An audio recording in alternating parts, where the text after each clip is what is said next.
नमस्कार, मी दिनेश कांजी. आपण बघताय न्यूज डंका. लोकसभा निवडणुकीच्या 7व्या आणि अखेरच्या टप्प्यातील प्रचाराचा आज शेवटचा दिवस. 1 जून रोजी मतदान होणार आहे.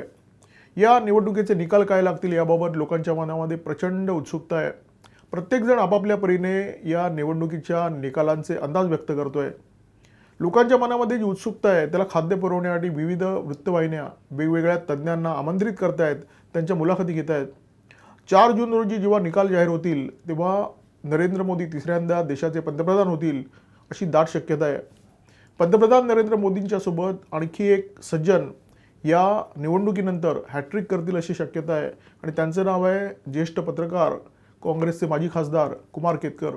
अब की बार 400 पार ही भाजपची घोषणा आणि या घोषणेमुळे झालेली वातावरण निर्मिती या निवडणुकीमध्ये आपल्याला अडचणीची ठरू शकेल याची जाणीव काँग्रेस आणि काँग्रेसच्या मित्रपक्षांना तिसऱ्या टप्प्यानंतर झाली. हे पक्ष जागे झाले आणि त्याच्यानंतर या पक्षांनी या घोषणेतील हवा काढून घेण्यासाठी प्रयत्न सुरू केले. त्यांनी पहिला दावा असा केला की भाजपला स्वबळावर या निवडणुकीमध्ये बहुमताचा टप्पा गाठणं कठीण आहे. मित्रपक्षांच्या सोबत भाजपला सत्ता स्थापन करावी लागेल. निवडणुकीचे आणखी 1-2 टप्पे पार पडल्यानंतर हा दावा पुन्हा बदलला.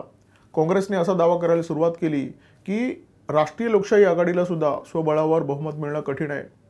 त्याच्या पुढचा टप्पा काँग्रेस आणि काँग्रेसच्या मित्रपक्षांनी अशी चर्चा सुरू केली की कदाचित इंडिया आघाडीला बहुमताचा आकडा मिळेल आणि आम्ही सत्ता स्थापन करू. ज्येष्ठ पत्रकार आणि काँग्रेसचे माजी खासदार कुमार केतकर यांनी एका ताज्या मुलाखतीमध्ये नेमका असाच दावा केलेला आहे.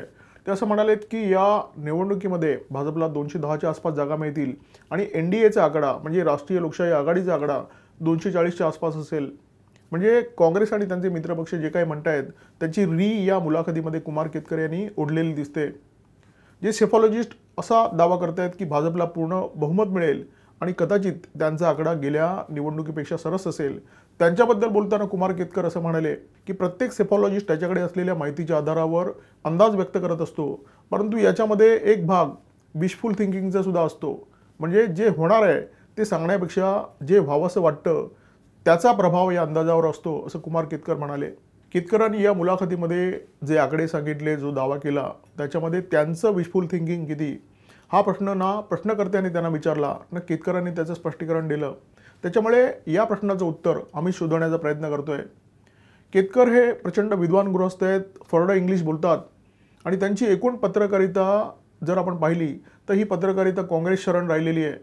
काँग्रेस नेत्या सोनिया गांधी यांच्याकडे नसलेल्या कर्तृत्वाची भलामण करण्यामध्ये त्यांनी बराच काळ आपली लेखणी झिजवली आणि त्याचं बक्षीस म्हणून काँग्रेसची खासदारकी सुद्धा मिळवली.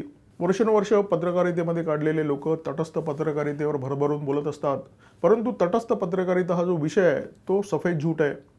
प्रत्येक पत्रकाराला एक आवडती विचारधारा असते, एक आवडता नेता असतो आणि त्या विचारधारेकडे, त्या नेत्याकडे या पत्रकाराचा कल असतो आणि त्याच्या लिखाणातून स्वाभाविकपणे याची झलक दिसत असते. त्याच्यामुळे कुमार केतकरांचं काँग्रेसवर प्रेम आहे, त्यांची निष्ठा काँग्रेसकडे आहे, काँग्रेसच्या विचारधारेकडे त्यांचा कल आहे, याच्यावर आक्षेप घेण्याचं काहीच कारण नाही आहे. आक्षेप आहे त्यांच्या वारंवार चुकणाऱ्या भाकितांवर आणि चुकणाऱ्या अंदाजांवर. एखादा कडवा भाजप समर्थक जेव्हा केतकरांची मतं ऐकतो, त्यांची भाकितं ऐकतो, त्यांचे अंदाज ऐकतो तेव्हा त्याच्या उत्साहाचा साफ कडेलोट होतो. त्याला असं वाटतं की भाजपचं भवितव्य आता काही खरं नाही आहे, मोदींचं आता काही खरं नाही आहे. आणि जेव्हा एखादा काँग्रेसवाला, काँग्रेस समर्थक केतकरांचं भाकीत ऐकतो, त्यांचे अंदाज ऐकतो, त्याच्यामध्ये प्रचंड उत्साह संचारतो, त्याला असं वाटतं की काँग्रेसचं भवितव्य पूर्ण संपलेलं आहे, हे काही खरं नाही आहे, काँग्रेसला प्रचंड मोठं भवितव्य आहे आणि काँग्रेस भविष्यामध्ये जबरदस्त वाटचाल करणार आहे. बुद्धिमान आणि विद्वान माणसं अशा प्रकारे शब्दांचा वापर करतात की तथ्यांची तोडफोड होते आणि तर्काची रचना त्यांना हवी तशी करता येते. केतकरांनी सुद्धा अशा प्रकारच्या शब्दांचा वापर केला आहे. ते असं म्हणाले आहेत की या निवडणुकीचे निकाल अशा प्रकारे लागतील की मोदी पराभूत होतील, परंतु त्यांच्या पंतप्रधान पदाची मात्र हॅट्रिक होईल. मोदी पराभूत होतील असं जेव्हा केतकर म्हणतात तेव्हा त्याचा अर्थ नेमका काय? त्याचा अर्थ असा आहे की 400 पारचा नारा जो मोदीने दिला आहे तो प्रत्यक्षात येणार नाही. भाजपला प्रचंड कमी जागा मिळतील, भाजपला साधं बहुमतसुद्धा मिळणार नाही आणि भाजपला मित्रपक्षांच्या सोबत तडजोड करावी लागेल. मोदींना पंतप्रधान पदाची हॅट्रिक करण्यासाठी नाक मुठीत धरून मित्रपक्षांसोबत सत्तेवर बसावं लागेल. मित्रपक्षांसोबत तडजोड करून सत्तेवर यावं लागणं हाच मोदींचा पराभव असेल असा केतकरांचा दावा आहे. आणि त्यांनी स्पष्टपणे आकडे दिलेले आहेत. ते असं म्हणाले की भाजपच्या जागा 303 वरून 210 पर्यंत कमी होतील, कदाचित त्या 181 पर्यंत सुद्धा येतील. आता तुम्ही विचार कराल 181 हा आकडा केतकरांनी कुठून काढला? अटल बिहारी वाजपेयी यांनी जेव्हा रालोआचं नेतृत्व केलं, ते रालोआ आघाडीचे नेते झाले, देशाचे पंतप्रधान झाले, तेव्हा भाजपला 181 जागा मिळाल्या होत्या आणि कदाचित भाजप तिथपर्यंत खाली जाईल असा केतकरांचा दावा आहे. पंतप्रधान पदाची हॅट्रिक करण्यासाठी मोदींना आटापिटा करावा लागणार का? त्यांना मित्रपक्षांसोबत तडजोड करावी लागणार का? केतकरांचा हा दावा खरा होणार की खोटा हे 4 जून रोजी स्पष्ट होईलच. परंतु केतकर सुद्धा हॅट्रिक करण्यासाठी आटापिटा करतायत. त्यांनी 2024साठी जो दावा केला आहे तसाच दावा त्यांनी 2014 आणि 2019च्या लोकसभा निवडणुकीच्या निकालाच्या आधी केला होता.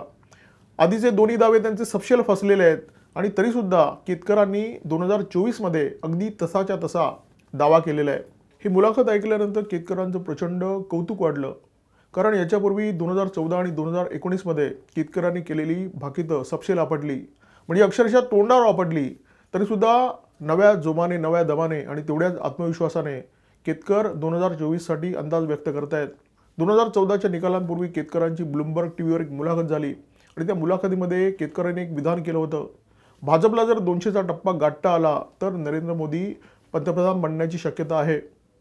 म्हणजे ज्या काळामध्ये राजदीप सरदेसाई यांच्यासारख्या काँग्रेस शरण पत्रकाराला देशभरामध्ये नरेंद्र मोदी यांची प्रचंड लाट दिसत होती, त्या काळात सुद्धा केतकर भाजपच्या यशाबद्दल जर तरची भाषा करत होते.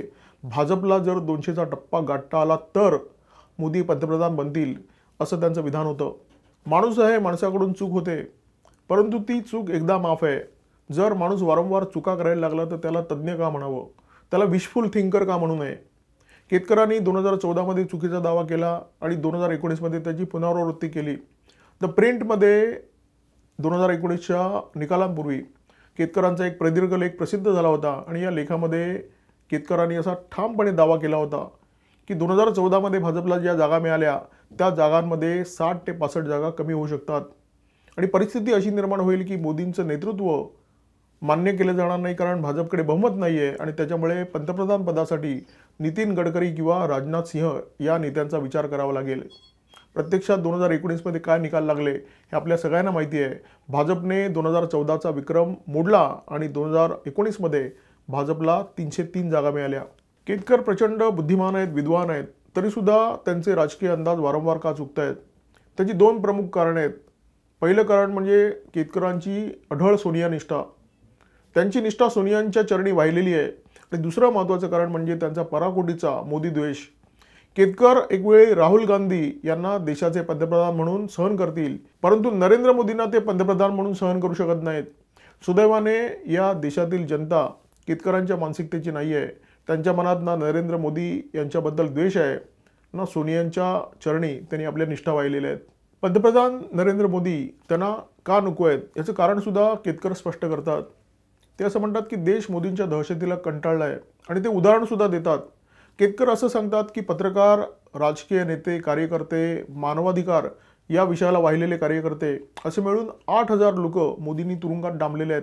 पंतप्रधान नरेंद्र मोदी आणि गृहमंत्री अमित शहा यांची भाषणं जर कुमार केतकरांनी व्यवस्थित ऐकली असतील तर त्यांच्या लक्षात आलं असेल की मोदी जर तिसऱ्यांदा पंतप्रधान झाले तर तुरुंगात असलेला हा 8,000 जणांचा आकडा आणखी वाढण्याची शक्यता आहे. कारण नरेंद्र मोदी यांनी म्हटलेलं आहे की तिसऱ्या टर्ममध्ये भ्रष्टाचाराच्या विरोधात अधिक कठोर कारवाई करणार आणि गृहमंत्री अमित शहा असं म्हणालेले आहेत की नक्षलवाद समूळ नष्ट करणार. राजकीय नेते, पत्रकार आणि मानवाधिकार कार्यकर्ते यांना कायदा हातात घेण्याची, कायदा मोडण्याची आणि शेण खाण्याची परवानगी आहे असा केतकरांचा समज असू शकतो. मोदी आणि शहांचा तसा समज नाही आहे आणि त्याच्यामुळे भ्रष्टाचार आणि नक्षलवाद याच्या विरोधात ते कठोर कारवाई करत राहणार. केतकरांचा अंदाज हा कॉपी पेस्ट आहे असं मी म्हणतो. त्याचं कारण म्हणजे 2019मध्ये त्यांनी जो अंदाज व्यक्त केलेला तसाच अंदाज त्यांनी 2024मध्ये व्यक्त केलेला आहे. 2019मध्ये ते असं म्हणाले की भाजपच्या जागा 60-65ने कमी होतील, तेव्हा 2014मध्ये भाजपच्या जागा होत्या 282, त्या 60-65ने 2019मध्ये कमी होणार, म्हणजे भाजपला 2019मध्ये 217च्या आसपास जागा मिळणार असं केतकर म्हणाले होते. आता 2024साठी सुद्धा त्यांनी तोच अंदाज व्यक्त केलेला आहे. केतकर असं म्हणतात की भाजपच्या जागा 210च्या आसपास असतील, म्हणजे 2019 आणि 2024मध्ये भाजपला 210च्या आसपास जागा मिळतील असं केतकरांचं भाकीत होतं. म्हणजे भाजपला 210पेक्षा जास्त जागा मिळणार नाहीत असं त्यांनी भाकीत केलेलं.